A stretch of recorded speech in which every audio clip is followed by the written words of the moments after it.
Bonsoir, je vous ai diffusé une photo, cette photo-là, je vous diffuse la vidéo. Écoutez bien, c'est écœurant, c'est de la bombe, mais on l'entendra très peu. Quelqu'un vous explique qu'effectivement, le point peut chuter. Moi j'ai juste une question par rapport à ça, cette valeur du point, parce que c'est ça qui va dans le futur être extrêmement important. On peut jouer sur la valeur du point. Est-ce que ça n'est pas le deuxième curseur? On avait le premier curseur avec l'âge de départ. Est-ce qu'on ne peut pas décider une année que finalement le point il vaudra un peu moins cher que l'année précédente? Bien entendu, vous avez un précédent. Excusez-moi de revenir à l'arc-ou-agir, mais c'est le régime par points qui existe en France aujourd'hui et qui concerne des millions de salariés. Il y a eu des périodes où les partenaires sociaux ont diminué la valeur du point. Donc on ne peut pas faire confiance à Jean-Paul Delevoye quand il dit aujourd'hui la valeur du point ne baissera pas. Alors, si vous lisez bien la totalité de son document, au chapitre gouvernance, vous verrez que le rôle du conseil d'administration et du gouvernement, c'est compte tenu de la situation économique de pouvoir faire évoluer la valeur du point. Alors, donc elle n'est pas si automatique que ça.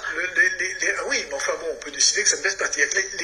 La règle, en tout cas dans d'autres pays, c'est de pouvoir se dire, c'est ce comité ad hoc, il y a 26 membres, 13 représentants des assurés, 13 représentants des entreprises, etc.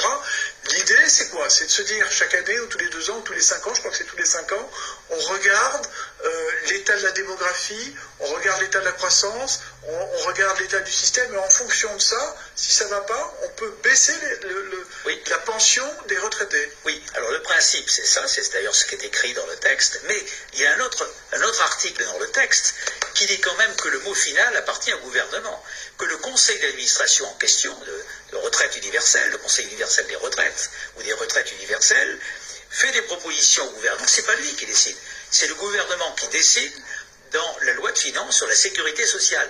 Donc c'est plus un organisme d'études, flanqué d'ailleurs d'un comité d'experts, qu'un organisme de régulateurs. Et le cas de figure dans lequel le point décroche totalement, ça existe, ça existait en France de l'arc-ou-agir, et vous avez un cas encore beaucoup plus éclatant, c'est la Suède, puisque ce système est directement inspiré de la Suède.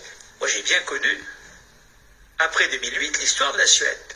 Eh bien, le système s'est effondré, auto-régulé. Donc le gouvernement a dû prendre des mesures sur la valeur des points, etc., drastiques, en baisse, pour sauver les régimes.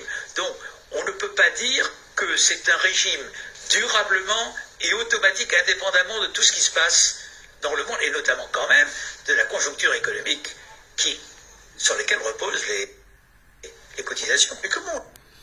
C'est pas de la bombe ça? Vous l'avez entendu? Alors je sais que mes vidéos sont longues, mais celle-là, partagez-la. Parce que on a beau être très mauvais, avoir un mauvais niveau en économie comme moi, même moi je suis con, et j'ai bien compris qu'on est en train de se la faire mettre profond.